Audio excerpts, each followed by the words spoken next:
নমস্কার বন্ধুরা, রান্নাঘর ক্রনিকলসে আপনাদের স্বাগত। আজকে আবার একটি নতুন ভিডিও নিয়ে চলে এসেছি, টক ঝাল মিষ্টি আমের আচার। তো চলো দেখে নি কি করে বানাতে হবে। তার জন্য আগে একটা প্যানের মধ্যে কিছু মশলা ভেজে নেব। শুকনো এতে একটু নিলাম জিরে, এবার একটু মৌরি নেব, আর দুটো দেব শুকনো লঙ্কা দিয়ে সবকটাকে একটু ভেজে নেব সুন্দর করে, লাল লাল করে।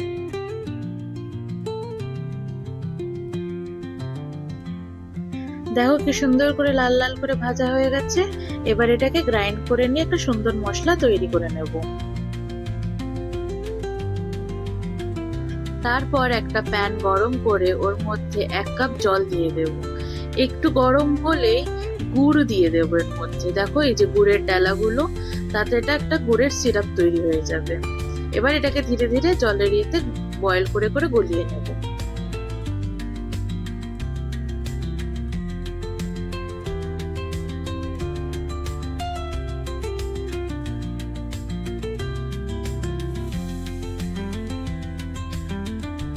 এই যে দেখো কি সুন্দর করে ধীরে ধীরে গলে আসছে, একদম পুরো গলে যাবে, তারপরে ফুটে দেখবে একটা এরকম রং চলে আসবে। তারপরে তোমরা এটাকে নামিয়ে রেখে দেবে সাইডে।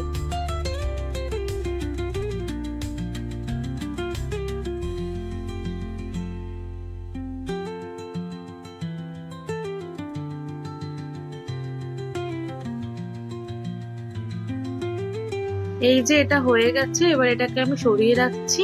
এবার নেক্সট স্টেপে চলে যাব।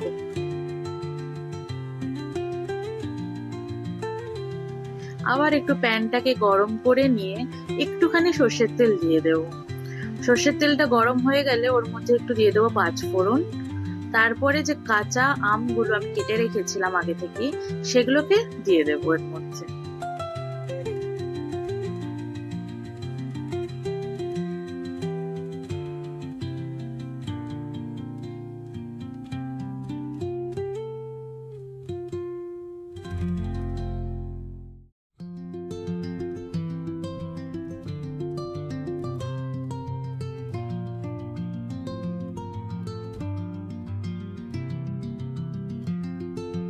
এই যে দেখো এখন আমগুলো দিয়ে দিয়েছি। এবার নেড়ে চেড়ে সুন্দর করে ভেজে নেব। একটু লাল লাল হলে এর মধ্যে তারপর একটু হলুদ গুঁড়ো, একটু নুন দিয়ে আরেকবার একটু ভেজে নেব।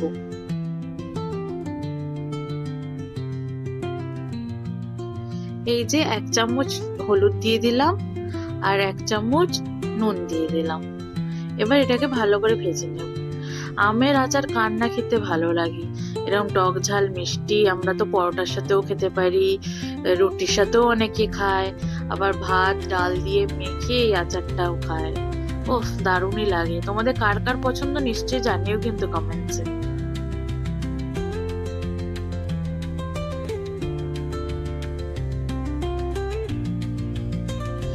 এই যে দেখো কি সুন্দর করে ভাজা হয়ে গেছে লাল লাল করে। এবার আমি ওই গুড়ের ঝোলটা পুরো দিয়ে দিচ্ছি, মানে ঝোলা গুড়টা যেটা, পুরো এটাকে দিয়ে এবার ধীরে ধীরে এইটাতেই সিদ্ধ করে নেব আমগুলো।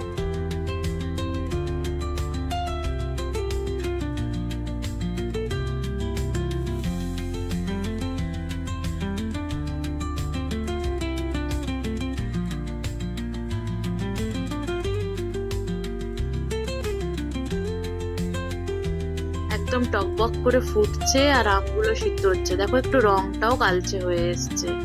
এরপরে আরো সিদ্ধ হবে, আর যত সিদ্ধ হতে থাকবে তত এরকম রংটা চেঞ্জ হতে থাকবে। এবার দেখো আরো কালচে হয়ে গেছে। আমগুলোকে না একটু একটু করে ভেঙে দেবে, তাহলে যে ঝোলটা একটু মাখা মাখা হয়ে যাবে, একদম আচারের যেরকম টেক্সচারটা হয় ওরকম। আমগুলোকে একটু চিপে চিপে চিপে যে পাল্পটা সেটা বার করে দেবে।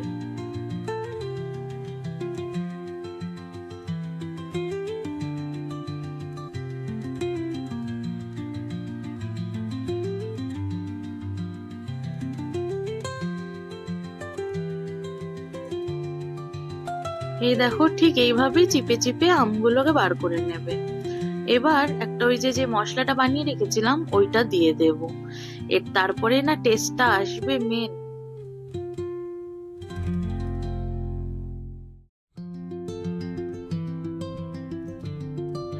মশলাটা দিয়ে আরেকবার আমরা নেড়ে চেড়ে নেবো এরম ভাবে, আর একটু ফুটিয়ে নেব।